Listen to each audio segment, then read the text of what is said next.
What's up, guys? Atlas Plays here, back with some more Temtem Golden Week content. We are now on day 4 of the coverage. Um, Today, I believe, is about the in-game island and the new currency, which you can see is the feathers. So let's get right into it. So the first thing is the Tamers Paradise, which is what the last update was talking about. This is basically the in-game island or the battle frontier. It has new activities, aka the new facilities, and also a brand new economy with more reliable rewards. So there are 6 facilities in this like battle frontier like island. The first one is Arch Tamers, which if you don't know, that's basically like the unofficial Elite Four of Temtem.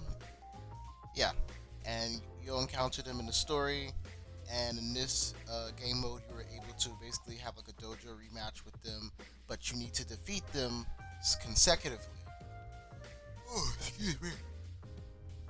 However, you will be able to heal between battles, so that's pretty straightforward. Um, let's see. There's also draft. So basically, you have 4 Temtem and 4 gear choices, and every win, I believe you're able to take a different Temtem and replace one of your 4. Yeah. And each time you defeat a rival, you get to replace one of them. It doesn't say you have to, but I'm guessing it's like the Battle Factory. And then you have like the Battle Tower, which you can have your own Temtem, but every week it'll have a list of banned Temtem, so you'll have to like adjust according to that ban list. I guess it's just for like a challenge purposes. Um, so it'll be a bit different for you every time, basically. Then there is Wild, which what is this feature? Is similarly infinite, increasing difficulty, destroy everything you can activity, but this time featuring untamed Tims. Instead of walking through the grass, they will swarm you without letting you leave the battle. You will be able to enter with your own squad, but you'll only be able to use a certain amount of items. You'll also have bonuses, and it will change weekly. Okay, so I'm guessing either the Wild Tim will change weekly, or maybe the locale, or something like that. We don't know until we see it. This is the most interesting one, I think, is the roguelike one, which is exploring an ever-changing dungeon that will randomly generate every time you enter. If you don't know what roguelike is, I associate roguelike games with Hades specifically because that's the only roguelike I played, where you go through this ever-changing dungeon, and every time you go back, it's different. If you quote-unquote die, your progress is not necessarily saved, but you'll be stronger for the next run. So I'm not sure how that would translate with Temtem specifically, but I'm interested to see. But basically, you start from scratch by getting a starter Tim. It doesn't say you have to use one of the starter Tim, it just says a starting Temtem. So it could be like doing layers, how you start off with the first Temtem and whatever. And you get new items and Tims with your progress, and the goal is to reach the end. And then the last but not least is the lair facility. It's a new activity related to the current lairs. Instead of requiring a 5-man, this is a cooperative 2-man thing. You start by choosing a target Tim species, and by completing the lair, it will give you an egg of that species, and players will be able to tweak several difficulty modifiers, and that will also determine how many gems you get and healing items and such. All of these modifiers will change the prize egg, increasing its SVs, egg loose, and even Luma odds. Okay, that's really cool. Bigger risk leads to better rewards, but try not to bite off more than you can chew up. I think that and the roguelike ones are the most cool ones that they have presented here, especially since everyone loves their Lumas. And also the Arch Tamer facility. I think that's just another one that's going to be pretty straightforward. I think the ones that people probably aren't going to like the most is probably either Draft or Wild, because Tower also seems pretty straightforward. You just have to adjust to the weekly ban list. But I think the weakest one here is Draft. It just doesn't really seem different than like maybe Tower, except you have less Tims and it doesn't seem as fun sounding. But everything else seems pretty straightforward or just fun. So I'm excited for these facilities. Um, each activity will require a token. You get 5 tokens for free each week, one for each activity. Since the Arch Tamers will be left out of the token system, will be instead a regular weekly based event like dojo matches. Okay, so yeah, just like I thought. It's basically like the Elite Four then, but weekly. And I'm guessing. I hope it's not just the regular 8,000 that you get from beating them. I hope they actually give you like a good amount of money, so that way it's just another way of getting more money every week. With how expensive this game can be time wise, but they kind of did like hammer out some of those issues with these update notes. So who knows? But anyway, um, activity rewards are balanced towards only running them once per week, so that should be enough for most users. However, tokens will be up for purchase using Pansuns. So we're making Pansuns uh, not valid, but just relevant again, because for a while I was fearing that Pansun might be obsolete at the end game, and I was pretty worried about that. But it's nice to know that they're still able to use something other than breeding or fruit smoothie stuff and stuff like that. You can also use them on the in-game island. Speaking of rewards, the Tamers Paradise will also have a shopping center. Did somebody say shopping? Because you know, Atlas loves his freaking cosmetics. So it will have a shopping center with new cosmetics, furniture, and useful items.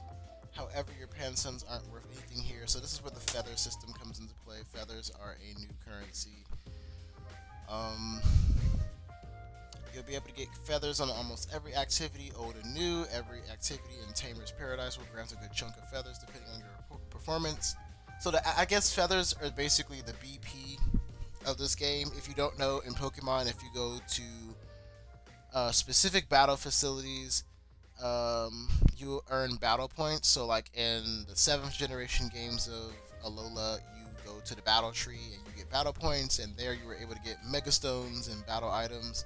In Galar, you go to the battle tower, and that's how you get BP for, again, battle items and just rare items and such. So feathers are the BP of this game, it sounds like.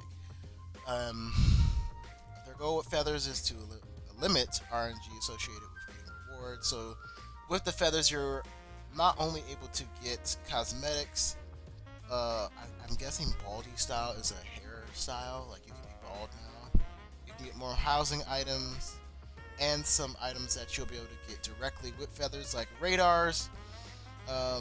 So you'll be able to buy a specific radar that you want. I guess if it's offered in the store that week, if it rotates out. You can also get Telomere hotfixes. So if you get a Luma, usually it'll have, like, Lumas are guaranteed to have at least 3 perfect SVs, I believe, which is 50. But the rest of the stats could be whack. With a Telomere hotfix, you're able to basically raise the SV value at the cost of its fertility. Because in Temtem, you are not able to breed infinitely. You only have up to 7 times you can breed a Temtem before they are infertile, and you are not able to breed them anymore. So they won't be passing along. I think that even though they can't, well, I guess I was gonna say even though they can't pass along SVs, I feel like if they have an egg move that you really want, they should still let you be able to pass along that egg move and just no SVs. Like, it just stays completely random. But that's my opinion. I think that would be something nice for competitive breeding. But anyway, they give you Telomere hotfixes, they give you radars, they give you Telomere hacks and bugs. Rest relevant, then hotfixes but still useful. You'll be able to purchase hacks directly, and we're also introducing the concept of telomere bugs, a new telomere item similar to hotfixes, but instead of increasing an SV from a Temtem, it allows you to subtract it. I don't know why this would ever be something that you would want. Like even with um, stuff for like a deceit or a team, you still want to have a relevant speed stat because speed is like almost everything in this game. I feel like, just like with Pokemon, speed is almost everything.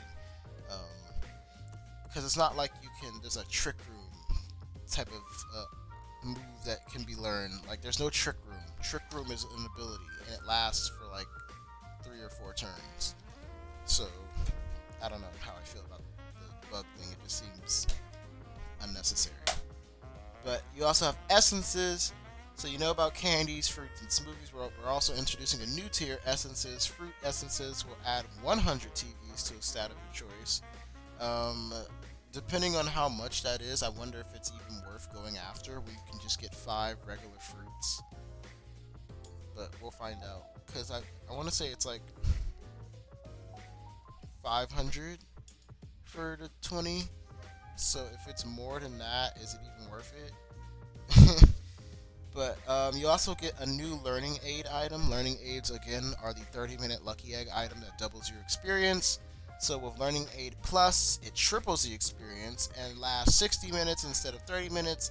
So that's going to make competitive leveling up even easier.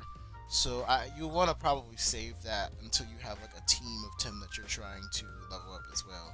And it's probably going to be harder to obtain as well, especially since it nets such a large EXP game. But and also with this 1.0 update, can we finally, speaking of EXP, can we finally get rid of this issue? Not mitigate it, but get rid of completely the issue of if you already have a level 100 Tim, why are they still gaining wasted experience that should be going to your other Tim? Because we have a whole system right now of trying to get around that with leveling up Tims for competitive. But with the item Ignoramus Cloak, you already are like basically stopping your level 100 Tim from gaining experience. So they should just do that in general.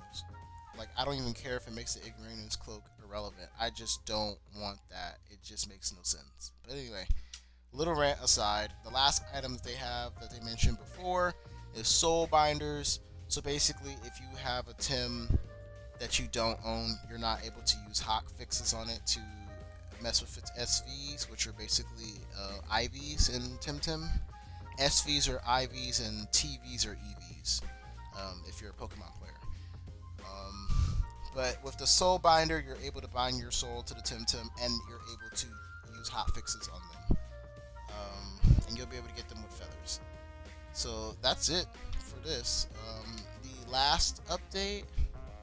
Yep, the last update that they're going to be talking about for the 1.0 is the economic improvements, Kudo rewards, and the last backer route.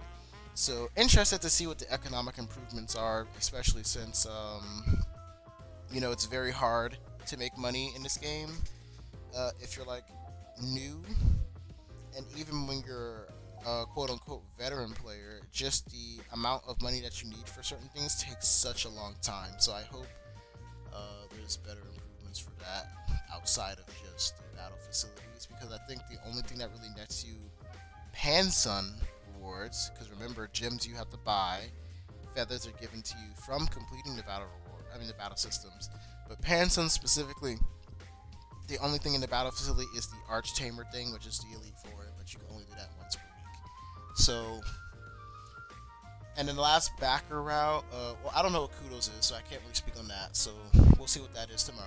But the last backer route, see, there was a tier, I want to say in the Kickstarter, where if you pledge enough, you're able to design a route.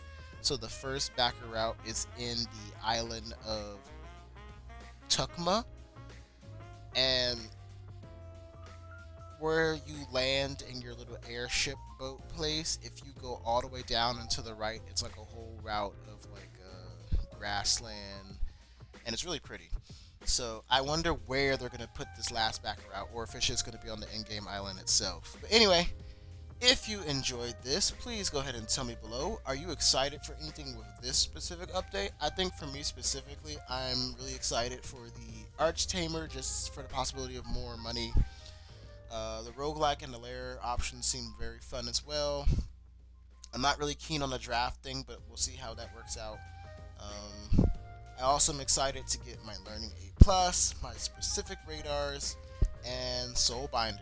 So I'm excited to see all these changes in the 1.0 update. Um, and also all the other stuff that they talked about this week as well. But if you're excited about something specific, go ahead and let me know in the comments below. Um, Subscribe to me if you want to see some more Temtem content. I plan on covering this game not just on the informational side, but also battles, streams, stuff like that. Temtem is definitely one of the best monster taming games out there right now. It's up there with like Koromon, Nexamon, all those games that give you a specific gameplay experience if you're into monster taming games. But yeah, I will see you all in the next one, and peace.